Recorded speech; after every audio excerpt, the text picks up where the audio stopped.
اهلا بيكم معايا في قناتكم طارق ميرو. ازيكم عاملين ايه؟ يا رب تكونوا بخير دايما. النهارده ان شاء الله نفتح مع بعض الكروت مشاعر الحبيب ليك في الفتره الحاليه وخطواته ليك في الفتره القادمه. ناوي على ايه معاك؟ هنشوف مع بعض، هل لسه بيحبك؟ هل لسه بيشتاق لك؟ كل حاجه هنشوفها طبعا من خلال الكروت ومن خلال حروف اسم الحبيب اللي هتحط نيتك عليه دلوقتي. الاحرف هتلاقوها في صندوق الوصف، واللي حابب يختار طبعا بالكروت دي هتبقى مجموعه رقم 1 ودي مجموعه رقم 2. اللي أول مرة بقى بيزور القناة يا ريت ما ينساش الاشتراك فيها، يدعمني بزر اللايك، فعل زر الجرس علشان يوصلك كل جديد بقدمه عندي في القناة. ويلا بينا على طول نبتدي بالقراءة رقم 1. أصحاب الاختيار رقم 1، أهلا وسهلا بيكم معايا. تعالى ناخد الطاقة بتاعتك انت في الفترة الحالية علشان طبعا تعرف القراءة دي منطبقة معاك ولا لا. طيب طاقتك انت في الفترة الحالية.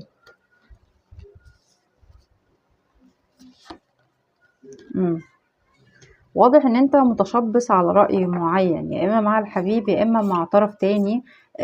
انت شايف ان وجهة نظرك هي الصح، وان انت الرأي بتاعك هو المفروض ان الطرف التاني يسمعه او ياخد بيه. تمام.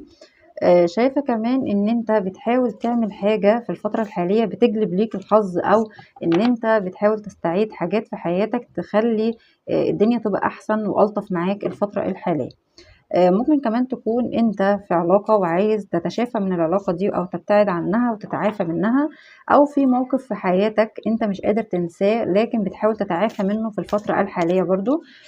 كمان في الطاقة بتاعتك انا شايفاك ان انت زي كأنك عملت مجهود جبار علشان خاطر تحاول تخرج من الموقف ده، لكن واضح ان انت لسه فيه. وان انت طبعا في ناس كتير جت عليك، وان انت ممكن يكون نفسك طويل جدا او عندك صبر بلا حدود على الاشياء طبعا اللي بتضرك، يعني بتستمر وبتكون قوي. تمام. سواء بقى مع الحبيب سواء مع اشخاص تانية. شايفاك كمان في الطاقة بتاعتك ان انت ممكن تكون الحبيب دوت متعرفش عنه حاجة كتير. ممكن يكون الحبيب دوت مثلا من خلال السوشيال ميديا، ممكن يكون في معلومات كتير مش عارف تاخدها عن الحبيب دوت او مش عارف توصل لها، او ما تعرفش مجمل يوم ويمشي ازاي. فانت شايف بس الحاجة اللي ظاهرة ليك من خلال الحاجة اللي هو بيقدمها لك، مش اكتر من كده. وسواء كان دوت حبيب انترنت او ده حبيب في العموم، يعني مش شرط بس ان هو يكون حبيب انترنت. كمان شايفة ان انت بتشتغل على العلاقة دي كتير جدا على الحبيب دوت. واضح ان انت عايز العلاقة دي بأي شكل وبأي صورة، وانت ممكن تكون بتحاول تغير من نفسك حاجة علشان الحبيب دوت يرجع لك تاني، او علشان يفضل ثابت معاك ما يبعدش، وعلشان كمان هو ياخد معاك خطوات. بس اللي انا شايفاه من خلال الطاقة بتاعتك ان انت واضح ان انت صبرت على حاجة كتير جدا. ممكن يكون في حد قسي عليك كتير، سواء بقى الحبيب سواء اي طرف تاني في حياتك. شايفاك كمان ان انت حد صبور جدا زي ما قلت لك، وان انت شخص كمان يعني زي كأن مثلا متشبث لرأيك، او ممكن تكون مثلا عندي شوية او متمسك برؤيتك للشيء اللي انت شايفه صح. ممكن تكون برضو ما بتحبش تسمع لكلام الاخرين كتير، لان انت شايف ومقتنع ان وجهة نظرك هي الصح مش الناس اللي بيقولوا. تمام. فدي الطاقة بتاعتك انت علشان طبعا تعرف القراءة دي منطبقة معاك ولا لا. طيب يلا بينا على طول نشوف مع بعض الحبيب بتاعك. ناخد الأول كارت للطاقة للحبيب. شايفة ان هو دلوقتي ممكن يكون مشغول في أعماله في حياته. ممكن يكون بيلف العالم برضو. الشخص دوت بيفكر كتير جدا، شخص ذكي جدا وناصح قوي الشخص ده. شايفة ان هو ما بياخدش اي خطوات كده بالساهل، لكنه قاعد بيراقب فيك وقاعد منتظر منك حاجة انت تعملها. الشخص دوت قاعد هو اللي منتظرك. بس خلي بالك لو انت ما عملتش اي خطوة معاه، الشخص دوت هو اللي هياخد خطوة معاك وهيجيلك، يعني لو ما كانش فيه كلام او لو ما كانش فيه ردود افعال منك. الشخص ده ناوي ان هو يعمل معاك ردود افعال، وردود افعال كويسه، مش حاجه هتزعلك، ما تقلقش. طيب تعالى ناخد كروت من المشاعر ونشوف مشاعره ليك في الفتره الحاليه. هل لسه متمسك بيك؟ هل الحبيب دوت عاوز يبتعد؟ هنشوف مع بعض طبعا مشاعره ليك.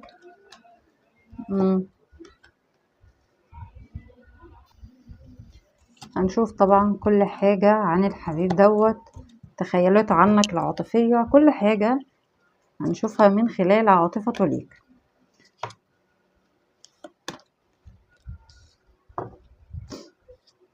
طيب الحبيب ده اللي انا شايفاه ان هو عايز منك انت رد فعل، ان انت ممكن تكون انت في حياتك في حد تاني غيره، فعايز انت اللي تاخد الخطوات.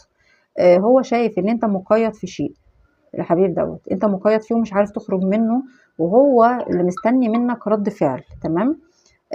الحبيب دوت شايف ان انت توأم الروح بتاعه، شايف ان انت حد يعني زي كأنك حد كده بتجذبه ليك بشكلك، بأسلوبك، بعاطفتك، يعني فيك حاجة بتجذبه ليك، علشان كده هو متخيل ان انت توأم روحه، وهو بالفعل بيفكر فيك كتير. لكن حبيبك ده ممكن يكون مختلف معاك فكريا، ممكن يكون هو طريقة فكره او يعني تفكيره مختلف عنك شوية. هو ليه أسلوبه الخاص بيه، أنت ليك أسلوبك الخاص بيك، يعني فيكم حاجة مختلفة أنتم الاتنين. فهو زي كأنه عايزك تقبله زي ما هو، مش عايزك إن أنت تغير فيه شيء. تمام. الشخص ده كمان شايفك إن أنت الشخص المناسب في الوقت الغير مناسب، يعني هو شايف ان الوقت غير مناسب خالص ان هو ياخد معاك دلوقتي خطوات، لكن شايفك انت الشخص المناسب ليه.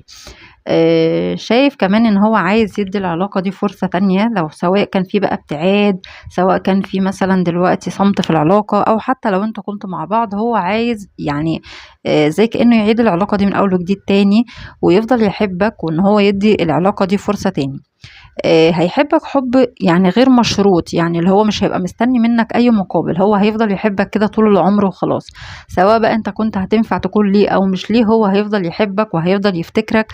وعلى فكرة لو الحبيب دوت مبتعد عنك دلوقتي، فالواضح ليا هنا ان ممكن يكون انت اللي عندك المانع، او انت اللي عندك الصد، او الحبيب دوت شايف من وجهة نظره ان ممكن تكون العلاقة في الوقت الحالي مفيش فيها اي يعني مش هيعرف ياخد فيها اي خطوات معاك، علشان كده ممكن يكون هو ثابت في مكانه مش عايز يقرب ليك. شايفة كمان من خلال عاطفته ليك ان هو شايفك ان انت بتفكر في حياتك اكتر منه، يعني ممكن تكون انت مثلا مشهور شغال مثلا عندك العمل بتاعك، فانت دوت اهتماماتك الاساسية في حياتك، هو بيبص لك بالبصة دي، يعني هو شايفك كده ان انت اهم حاجة عندك واولوياتك حياتك العملية ومهن حياتك المهنية والماديات عندك. تمام. شايفة بقى هنا للبعض، يا الشخص دوت ممكن يكون كان متزوج من قريب، او هو عايز ياخد العلاقة دي معاك يعني اللي حاجة جميلة مثلا زي شهر عسل، او ان انتوا مثلا تنسوا اللي كان ما بينكوا، ان انتوا مثلا يكون في ما بينكوا ارتباط رسمي، ان انتوا تدوا العلاقة دي فرصة تانية انتوا الاتنين، ان انتوا ما تبعدوش عن بعض ابدا. تمام. فدوت من خلال العاطفة بتاعته. طيب خطواته ليك ايه بقى في الفترة القادمة؟ تعالوا نشوف مع بعض.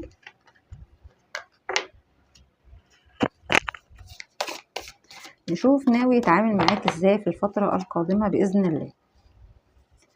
بص هو هيفضل كده، يا سلام، هو هيفضل كده ثابت في مكانه شوية، الحبيب دوت مش هيتحرك، يعني هيفضل يبص عليك، او هيفضل ثابت في العلاقة كده مفيش فيها اي تقدمات. لكن يا هو هيطلب منك ان انت تنفصل عن علاقة انت فيها، او هو هينفصل بالفعل عن علاقة هو فيها، او الحبيب دوت ناوي ياخد العلاقة بتاعتكم لزواج ومنزل. يعني بص دوت اللي في تفكيره، طلع لي البداية زواج، ثانيا طلع لي المنزل، يعني هو عايزك انت الاستقرار، لان هو شايف ان منزله وحياته مش هتضيء ولا هتنور غير بوجودك انت في حياته. تمام. طيب لو انتم مبتعدين، هل الحبيب ده ناوي يقرب مثلا؟ يعني هل في خطوات ان هو يقرب يتكلم؟ الحبيب ده ناوي ياخد معاك خطوات، سواء بقى رسالة قريب هتسمعها منه، سواء ان هو يجي يتكلم معاك، سواء ان هو ياخد خطوة معاك، الخطوة دي هتبقى خطوة مناسبة ليك جدا، لان هو شايف ان انت فرصة لا تعوض. تمام. طيب تعالوا بقى اقول لكم الابراج اللي معايا. برج القوس، برج الجدي، في برج القوس تاني، وفي برج العذراء معايا كمان، برج الأسد موجود، في برج الحوت، برج السرطان، وبرج الحمل في القراءة رقم 1. فأنا بشكركم جدا جدا أصحاب الاختيار رقم 1. أصحاب الاختيار رقم 2، أهلا وسهلا بيكم معايا على حسب الحروف أو على حسب الكروت.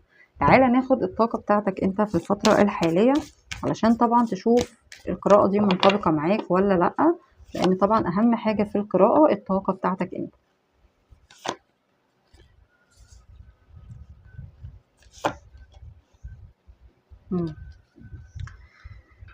واضح ان الحبيب ده وحشك جدا جدا جدا جدا، يعني واضح ان انت مفتقده الفترة الحالية، عندك حنين ليه عالي جدا، مشتاق له، نفسه ان هو يتكلم معاك، او نفسك ان انت تقول له على كل المشاعر اللي في قلبك ليه.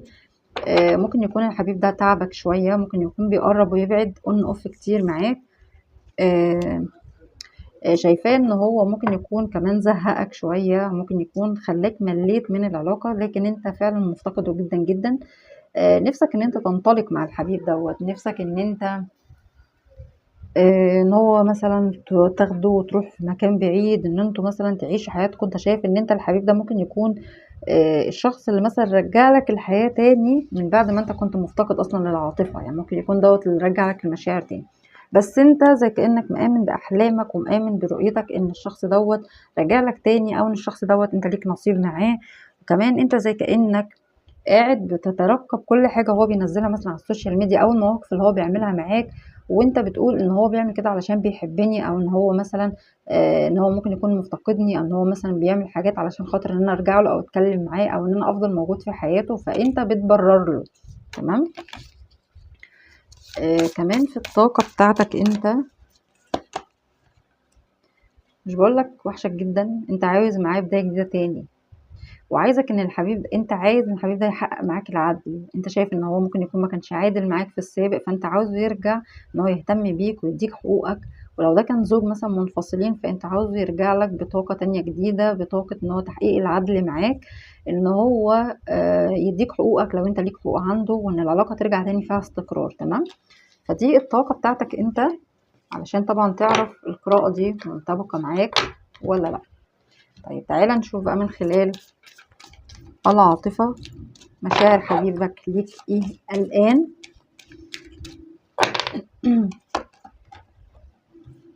كلكم توأم روح. تمام. يا سلام. ده يعني شخص اقول لك على حاجة، ده ضامن وجودك بكل الطرق، ضامن وجودك جدا جدا، ان انت مش هتبعد، ان انت يعني بص، ده كارت توأم الروح، هو شايف ان انت توأم روحه فعلا، وان انت نصه التاني، ان انت الشخص اللي بيكمله. شايف ان في جاذبية او شيء منك انت، لدرجة ان هو ممكن يكون بيشك ان انت ساعات بتعمله جلب او حاجة تخليه يفكر فيك كتير. تمام. بس الشخص ده على ثقة، على ثقة ان انت عايزه، وان انت دايما فاتح له الباب، وان انت بتقول ان انا مستعد للعلاقة دي في اي وقت، ان انت ترجع لي، او ان احنا نكمل مع بعض، ما عنديش اي مشكلة. وهنا ممكن برضو للبعض دي طاقة مشابهة من القراءة رقم واحد، ممكن تشوفوا برضو القراءة رقم واحد.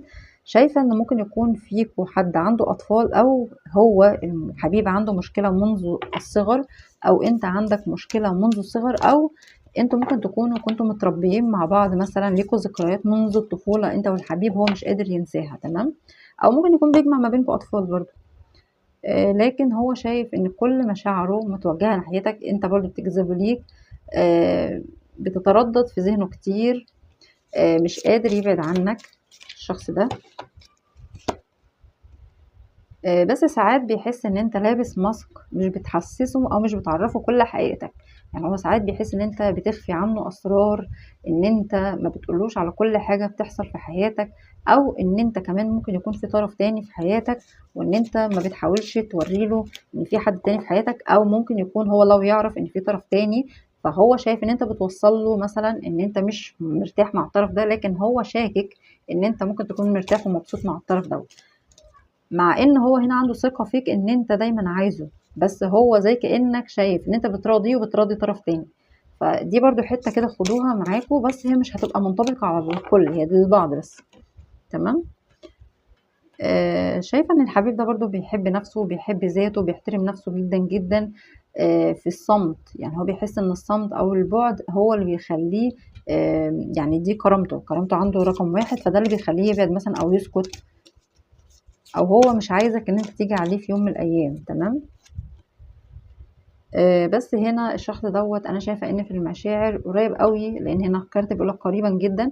الشخص دوت هيوضح لك حاجه انت كنت عاوز تعرفها، او هيقرب ويعترف لك بحاجه، او هيقول لك على مثلا لو كان في بعد ما بينكم، هيقول لك على المبررات اللي كانت عنده، او يعني هيعرض عليك عرض، وهيشوف اذا كنت انت هتوافق ولا لا. تمام. طيب ده كده من خلال العاطفه بتاعته. تعال نشوف بقى خطواته في الفتره القادمه.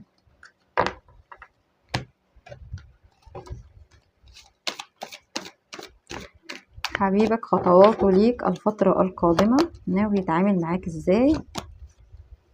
لا هنا في اغلبكم في اطفال، ممكن يكون انت اللي عندك اطفال، فهو زي كأنه هيتقبل الوضع بتاعك، او هو اللي عنده اطفال فعايزك ان انت تتقبل الوضع بتاعه، او لو انتم منفصلين مثلا طلاق او حاجة فهو عايز يرجع البيت والاسرة تاني، او هنا برضو عايز يرجع الذكريات اللي ما بينكم وما يفتقد، يعني هو لان هو بيحس ان هو مفتقدك في البعد، بيحس ان هو مفتقدك. الشخص دوت ناوي على الصلح معاك، وناوي على ان هو يرجع تفتحوا الباب انتوا الاتنين للعلاقة دي تاني، وتدوا العلاقة فرصة تاني. تمام. الشخص دوت عايز يحقق لك حاجة، ممكن يكون شايف ان انت كنت مظلوم في حياتك، فهو عايز يحقق لك حاجة فيها وفرة ليك انت. كمان عاوز يحتفل معاك الشخص ده، عايز يحتفل، عايز على فكرة ممكن تكون العلاقة دي كانت علاقة مش في النور، يعني ممكن تكون مثلا دي علاقة سرية أو حاجة، فهو عايز يظهر العلاقة دي للعلن وتبقى علاقة في النور ويبقى فيها احتفال والناس كلها تعرف بالعلاقة دي. تمام. يعني دي من ضمن خطواته اللي هو بيفكر فيها برضو. طيب ايه تاني؟ رسالة، برضو بيفكر في رسالة أو بيفكر إن هو يقدم لك اعتذار. طاقتكم مشابهة جدا جدا لطاقة القراءة رقم 1، ممكن تسمعوها برضو، يا إما فيكم ناس دخلت معايا من القراءة رقم 1. في أخبار هو عايز يقولها لك الشخص دوت، وكمان في حاجة عايزك تساعده فيها، يعني ممكن تكون انت كنت مثلا بتدعمه ماديا، بتدعمه مثلا معنويا، بتقف جنبه، بتساعده، بتديله افكار، فهو عايزك ان انت تعمل معاه الحاجات دي لان هو مفتقد الحاجة دي منك برضو دلوقتي، وعايز يعني الحزن اللي ما بينكم يتلاشى، ما يبقاش فيه حزن، ما يبقاش فيه زعل، ما يبقاش فيه كل واحد مثلا واخد جنب من التاني، ما بيتكلمش مع التاني. عايز كل واحد يحكي للي في قلبه للتاني. تمام. يا اما تشتغلوا مع بعض تاني، يا اما تعملوا مشروع مع بعض، برضو دي حاجة من ضمن خطواته، او ان انتوا تكونوا مع بعض في مكان العمل او في مكان الدراسة، او ان انتوا تتقابلوا مثلا في مكان عام. تمام.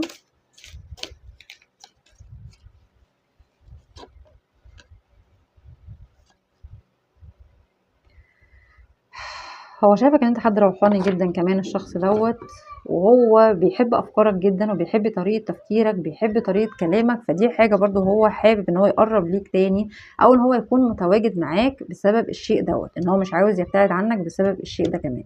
تمام. تعالوا بقى اقول لكم الابراج اللي معايا هنا. في برج الدلو، برج الميزان، كمان في برج الجدي، في برج العذراء، في برج سرطان، برج القوس،